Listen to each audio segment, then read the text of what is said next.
تعال نتكلم عن حكاية بدأت بالمصافحة وانتهت بتهديد والرحيل.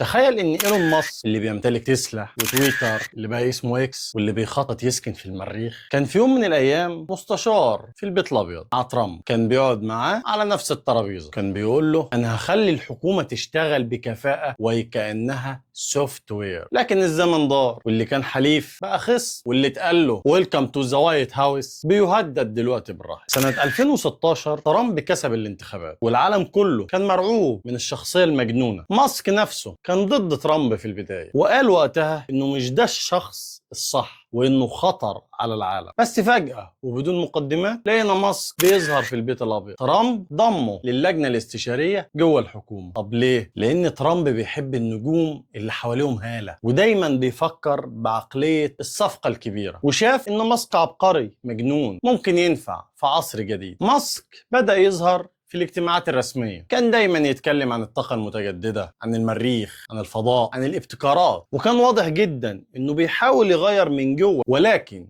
في لحظة مصيرية ترامب انسحب من اتفاقية باريس للمناخ. ماسك ساعتها كتب تويتة وقال انا مش قادر استحمل اشتغل مع حد بيهدد كوكب، واستقال فورا من كل لجان ترامب. ودي كانت أول خيانة متبادلة في العلاقة دي. سنين عدت وترامب خسر وبايدن دخل البيت الأبيض. ماسك وقتها كان ساكت بس في نفس الوقت متضايق جدا. بايدن مش بيذكر تسلا خالص وده كان مضايق ماسك جدا جدا. بدأ وقتها ماسك يقرب من الجمهوريين تاني، بدأ يتكلم عن الحرية وبدأ يتكلم عن كره القيود وبدأ يهاجم اليسار، والناس بدأت تتكلم. هل ماسك بيجهز يرجع للسياسة تاني؟ في 2024 ترامب رجع يجهز نفسه تاني للانتخابات وللرئاسة، وكان محتاج وقتها رموز تكنولوجية جنبه علشان يواكب العصر والتطور. فعرض على ماسك منصب رسمي، رئيس لجنة جديدة اسمها DOGE، وزارة كفاءة الحكومة. ماسك وافق وبقى بيروح البيت الأبيض باستمرار وقاعد مع ترامب وجنبه ابنه الصغير وعنده صلاحيات شبه وزارية. كل ده ولحد هنا الدنيا كانت ماشية حلوة جدا. وفي منتصف 2025 ترامب اقترح قانون إنفاق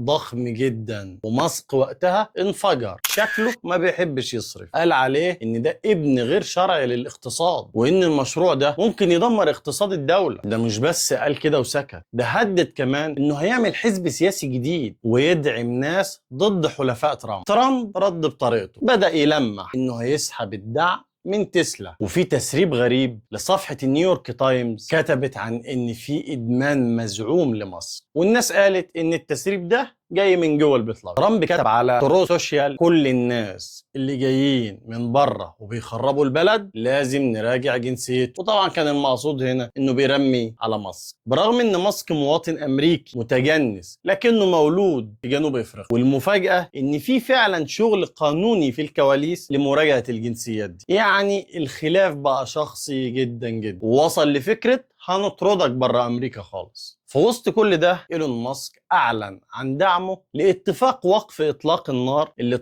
اللي ترامب ساعد في تحقيقه بين اسرائيل وحماس. يعني رغم العداوة الداخلية اللي بينهم وبين بعض في ملفات تانية لسه فيها اتفاق، ودي هي معضلة العلاقة. صراع نفوذ وصراع ذكاء، بس كمان في لحظات احترام وخوف مش معلن عنه. دي مش قصة عن رئيس وملياردير، دي قصة عن اتنين بيلعبوا شطرنج على خريطة العالم. ترامب شايف نفسه زعيم أمريكا الحقيقي وزعيم العالم، ماسك شايف نفسه زعيم المستقبل التكنولوجي. مين هينتصر، البيت الأبيض ولا مستعمرة على المريخ؟ السياسة ولا الذكاء؟ بس اللي أكيد إن اللي جاي هيكون أخطر من اللي فات. ما تنساش تعمل لايك وشير وكومنت.